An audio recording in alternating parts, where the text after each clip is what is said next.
nandito pa rin tayo sa Antipolo. Guys, meron akong sasabihin sa inyo. Ang sasabihin ko sa inyo ay, ito sa TikTok ko to guys. Punta kayo sa TikTok at ilagay nyo guys yung parang TikTok niya. Sa TikTok niya. Basta guys, makikita nyo lang yan. Meron siyang mga buo.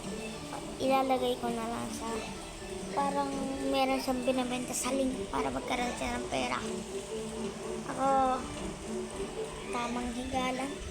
Tamang cellphone lang guys. Mag-upload pala tayo ngayon. Mag-ML tayo kasama si papa ko. Joke lang. Yun lang baba.